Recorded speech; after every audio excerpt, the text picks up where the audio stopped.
I'm Joseph Carlson, and this is episode 148 of Gaming with Grief, and I'm calling this episode the Adam Project Review. But I want to remind you guys before I get into that this podcast will hit my website, www.gamingwithgrief.com, Monday morning at 7 a.m. Please go there, leave a comment, let me know what you think of the show, or you can subscribe to the podcast on Apple iTunes, the Google Play Store, or Spotify. You can write me an email at gwgpodfellows at gmail.com. That's gwgpodfellows@gmail.com. You can also interact with me on Twitter at justlittlejoe. I'll put a link to the episode up on Twitter if you want to follow me there or write me a comment or something like that. So yeah, I'm calling this episode the Adam Project Review, and I don't normally review movies, but I wanted to because this movie has to do with grief. It's a new movie that came out March 11th, 2022 on Netflix. It's a Netflix original. It is currently sitting at number one, I guess, in the country. I guess that's how they measure it. You know, they have like a top 10 list. Another a quick aside, kind of blew me away after my wife and I finished watching the movie last night. I was kind of blown away by the fact that, you know what number 10 is? Number 10 on Netflix list is Shrek. That's right. The original Shrek from, I think, 2002 is Netflix number 10 movie in the nation. So, yeah. But I'm going to review and spoil this movie. So you've been warned. This is a spoiler review for the Adam Project. I have IMDb up. I'm keeping all that stuff up so I can tell you what is going on with the movie, and I don't screw stuff up. I took some notes when I was obviously reviewing or watching with my wife, mental notes, and I wrote some stuff down. So yeah, this I guess had been in development for a long time, but again, Ryan Reynolds really he was a producer. He really championed the project. The basic premise of the movie is that Adam is in the year 2050, and he has the Ryan Reynolds Adam. He plays Adam. He has the ability. Time travel is a real thing in the future. We kind of start the movie off kind of like in the middle, like in medias res, like in the middle of things. He's injured. It's basically a fighter jet with a time travel device on it. He shoots it forward. It opens up a wormhole. He's able to travel through. He stole the ship because he's on an important mission to save his wife, Laura Zoe Solander, who did a jump years ago and never returned. And what he does is he goes to his old house when he was 12 years old. So he jumps all the way back to 2022, where he meets the 12-year-old version of himself. And as you come to find out, the 12-year-old version of himself, is being bullied at school and is in a really bad place because his father died about a year ago, a year and a half ago. His mother is played by Jennifer Garner. She plays Ellie Reed. Mark Ruffalo plays Lewis Reed. He is a scientist. Anyway, the kid is sad. And what I like about this early scene when the mom is driving him home from him being bullied is that, you know, she says, basically, I'm not doing well either with this. You know, it's hard. And I think there's a scene later. Well, I'll just do this chronologically. So you do get this sense that she's doing all this for her son. She's trying to be nice to him, put on a brave face. But she is also grieving because her husband died. You know, the love of her life died. And that is terrible. And Adam, the young Adam, 12-year-old Adam, is actually played by, I got his name up here, Walker Scobell. And he's very good. In fact, my wife says, hey, he kind of looks like, you could see him turning into Ryan Reynolds. So we fast forward a bit, and Ryan Reynolds basically comes to the house very quietly, and through a very quick thing, and I like this, in a lot of time travel movies, there would be, how do you know this? How do you do that? How do you do this? It is immediately established within like probably a minute or two, and I actually like that. Time travel is real. I'm here from the past. There's something I have to do, but I'm injured. I have to clean myself up, and I have to try to find somebody. He has a picture of his wife, Laura, and he basically talks to the younger version of himself about time travel and things, and says, I'm injured, My ship is also hurt because I stole it. It's got to repair itself, but in the future we use DNA. Since I'm hurt, it won't work, but guess who has the same DNA as me? You. So they go in the ship. They have a pretty cool moment where he says, yes, time travel is real.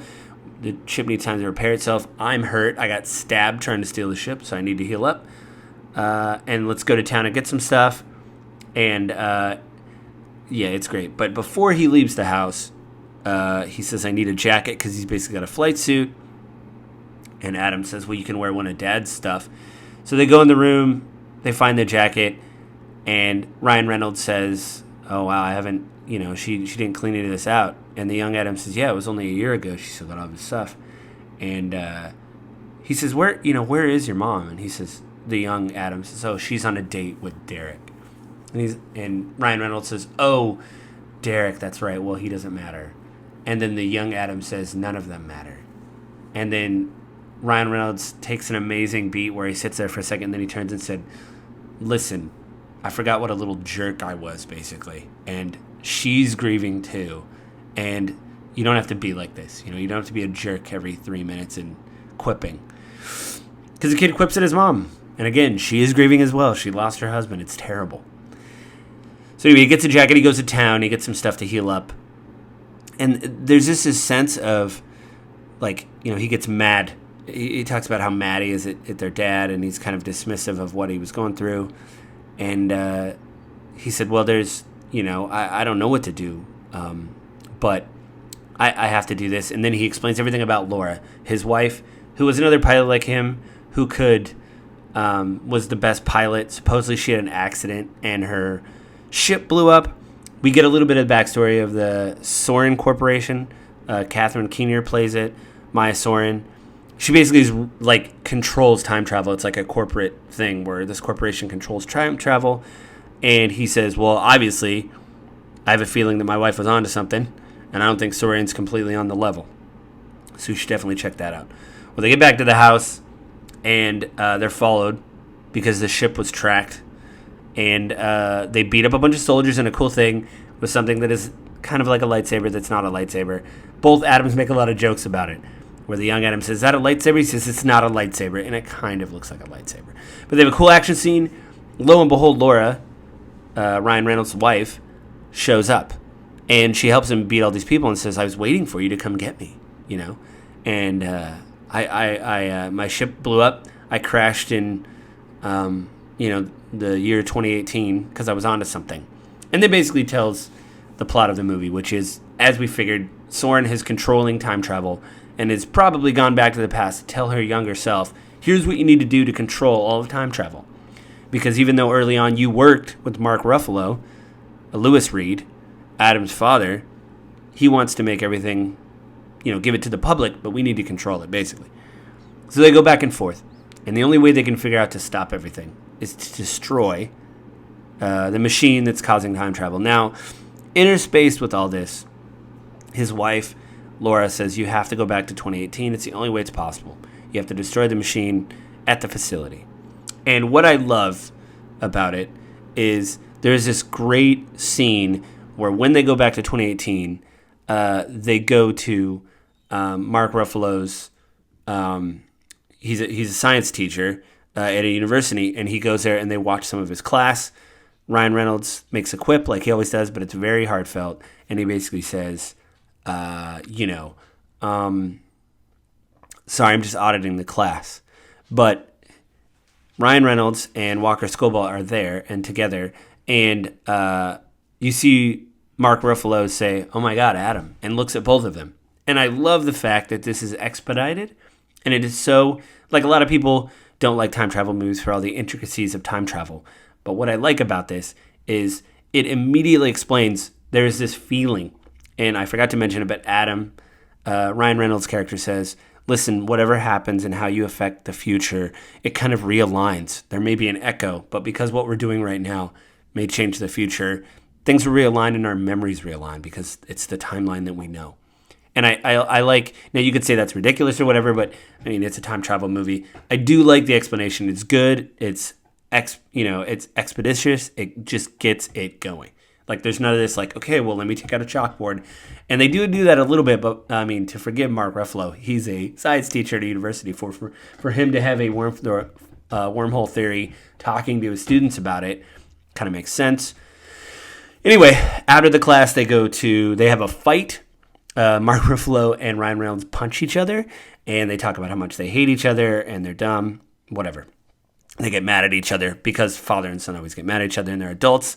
They go to a hotel, and they hash it out. And Ryan Reynolds told his younger self, Walker Scoba, listen, we can't tell him about, the accident. He can't know. It could affect something. We can't tell him. So anyway, fast forward to the hotel. They're talking. Ryan Reynolds gets very upset and said, listen, because there is this funny joke about Mark Ruffalo doesn't believe what's going on and keeps talking about scientific theories about time travel. And Ryan Reynolds says, Jesus Christ, I'm standing in front of you from the future. It's not a theory. It works. Stop talking about it as it's a theory. And I love that part of the movie. Like, listen, I am literally standing in front of you, proof that your theory works. Stop saying that it might not work. It works. Anyway, everybody has a fight, or at least the older Adam and Mark Ruffalo have a fight. And he says, I'm tired of dealing with you. It's been 20 years. It's whatever, but you need to talk to the younger version of me. And he points at the 12-year-old version of himself. You need to talk to me and make it right and stop being a scientist and be a dad. And it's not all theories. And he goes out and he has a beer, and the younger Adam tries to talk to his dad, and his dad's like, no, I don't want to hear it. I don't want to hear anything that will affect the future. We have to make this right. And basically it comes down to, we got to blow up your machine, It's the T2 thing, which is fine. I don't care. Doesn't matter. It's fine. This thing's going at a clip. It's an hour and 46 minutes. Loved it. Expedited so much of the plot. So they decide to destroy the machine. The young Adam talks to Ryan Reynolds. They have a moment. And I love this moment where he says, I don't think that you are mad at our dad for dying. And then Ryan Reynolds says, well, what do you know?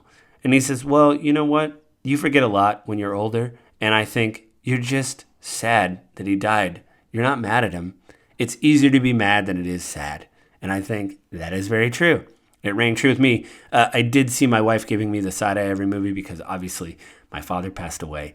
And we'll talk about it a little later. There's something that really hit me in the feels. 2 scenes, I think, that are just so great. But anyway, I'm going to expedite a little bit through the end. I know this is a spoiler episode, but I want to get to these 2 scenes that are kind of like post-end. So they decide to destroy the machine. Both Adams help. Mark Ruffalo shows up, the father, because he says, listen, you're not going to be able to destroy my machine without you, and we got to do this together. They also earlier just introduced, I'm kind of expediting some of this, Catherine Keener, Soren, was talking to her younger self. I've heard some criticism of this online because they did the age reduction technology they've used in a lot of movies. So she basically just looked like,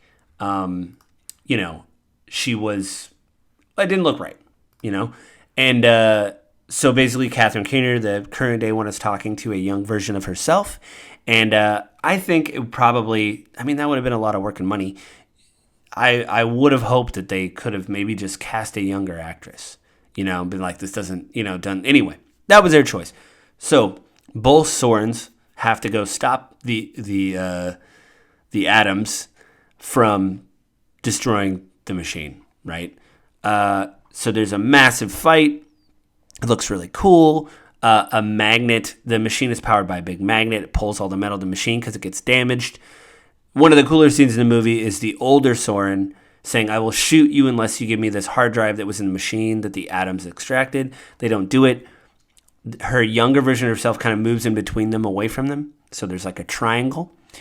Catherine Keener shoots them, but the bullet she used has a magnetic casing, and it goes through her younger self, hence killing her younger self, and her older self fades away, so we don't have to worry about her. This is a very long, cool action sequence. They played Boston in it for some reason. I don't know why, but it was a good scene. There's a lot of good action. There's a lot of good hero landing. Walker Scofield gets a cool power staff hero landing, which just always looks cool. I don't care. I know Deadpool made fun. Obviously, Ryan Reynolds is Deadpool. Made fun of the superhero landing. I don't care. It looks cool. This 12-year-old kid had to be having a treat because you could tell he was on wires, even though it was well edited, but they're not going to put a 12-year-old, hey, just jump up there. Anyway, you could tell that grin on his face when he looks up is genuine of like, I just had a superhero landing. I mean, that would be pretty cool. Anyway, there's 2 scenes at the end that I think are very pivotal.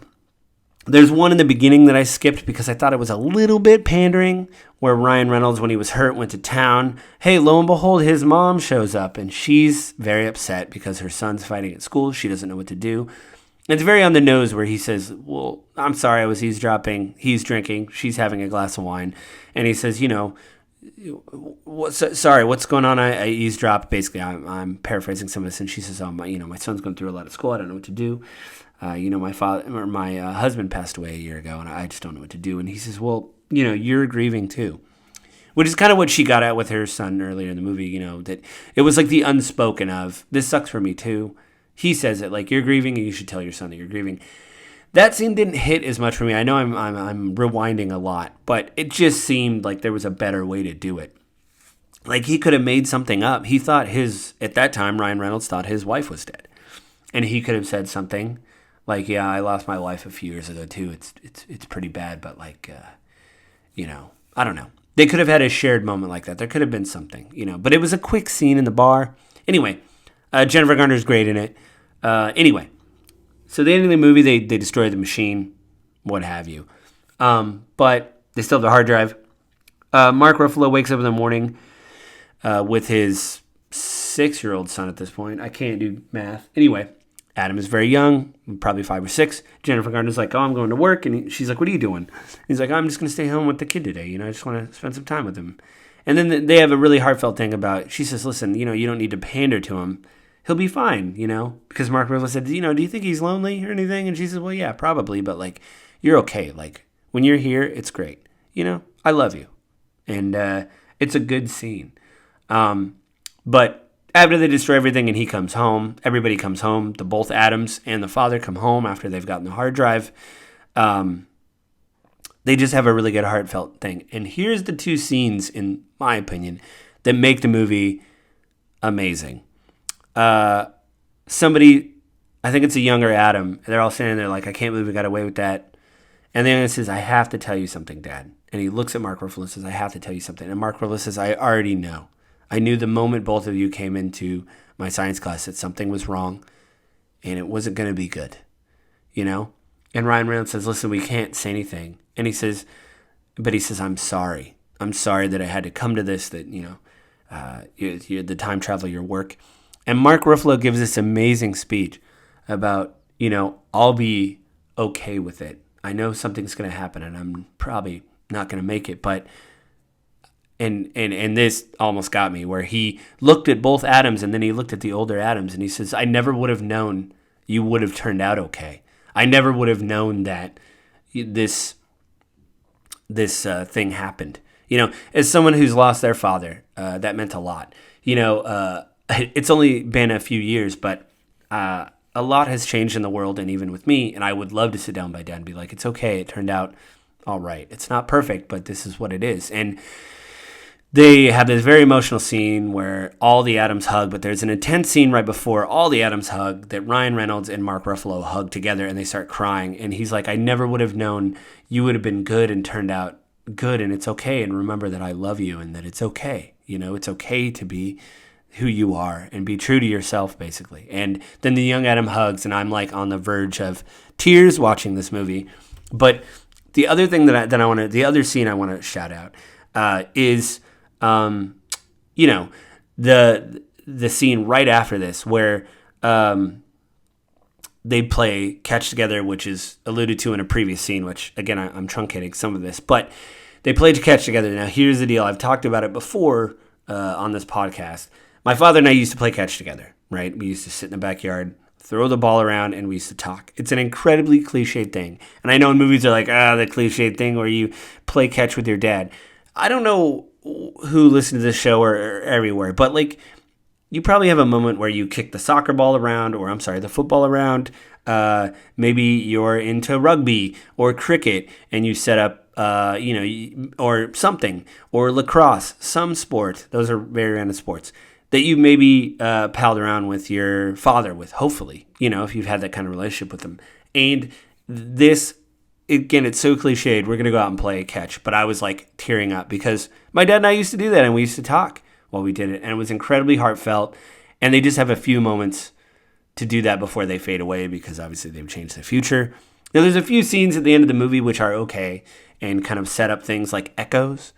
So the young Walker Scobell, the young Adam, actually hugs his mother because that's the last thing the older self said to the younger self.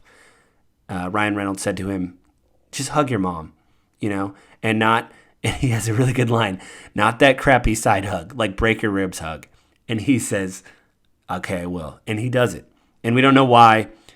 We kind of get back to another scene where it was like, I don't know, in the movie that we've seen before. And he does it, and it's great. And then we have a scene with Ryan Reynolds in the future meeting Zoe Saldana, who played Saldana. Sorry, I was saying everyone playing Laura. They meet. It's great. But it's really those two scenes at the end for me, which were like the emotional part of the movie where you get to sit and say, oh my God. Like, again, just him saying, like, it's so powerful for Mark Ruffalo to look at the older version of his son and say, I never would have known, and now I know it's okay. So whatever happens to me, I know you turn out okay. Not great, just okay. Like, it's what it is. And to me, that's powerful. So, I don't really review a lot of movies, but there's something about this movie, there's genuine moments. There's a good action movie here. I like the fact that they expedite time travel. They're just like, yep, it's real. Stop asking questions. We have to move forward. They have a mission. They execute on it. There's cool fights towards the end. There's cool enemies. They get very close to ripping off a lightsaber, but don't rip off a lightsaber. And I love that it's a continued joke back and forth. Oh, Anyway, very heartfelt. Mark Ruffalo did amazing. Jennifer Garner did amazing. I wish she was in like one more scene, but I don't know how that would work. I mean, the movie flowed. So you really can't say like, hey, can we just put her in at like the 45-minute mark? It's like, why? She did great. Anyway, it is great, heartfelt, great performance by Ryan Reynolds. I'm seeing a lot of stuff online. I've just read headlines. I try not to read reviews before I review stuff. But I'm seeing some kind of snarky headlines about, fluff. This is just a fluff movie. If you come to this movie with any kind of earnestness and you like Ryan Reynolds, you like Mark Ruffalo, Jennifer Garner, they all give amazing performances, And so I think that is what grounds the movie and it takes it a step above what you would normally consider to be, whatever, cannon fodder or what have you. So, yeah. Anyway, I think that's going to be my review for The Adam Project. Really recommend it. Again, I don't do a lot of movies on this podcast, but when something comes along that's like, we're going to deal with grief, and it's this amazing thing, and Ryan Reynolds seemed to be very upfront and great at portraying this. So I want to say bravo to everybody at Netflix and the director, Sean Levy, I believe, and everybody that was involved. They did a great job. So I guess with that, guys, I guess that's it this week. I will talk to you guys next week, but I want to remind you guys that this podcast will hit my website, www.gamingwithgrief.com, Monday morning at 7 a.m., please go there, leave a comment, let me know what you think of the show. Or you can go to gwgpodfellows@gmail.com, drop me an email, let me know what you think of the show, or maybe there's a game or movie you want me to review. Or you can interact with me on Twitter @JustLittleJoe. Or you could subscribe to the podcast on Apple iTunes, the Google Play Store, and I'm on Spotify. So go to those places, do all the things, give me the stars, the likes, the emails, everything. And I will talk to you guys next week. Bye.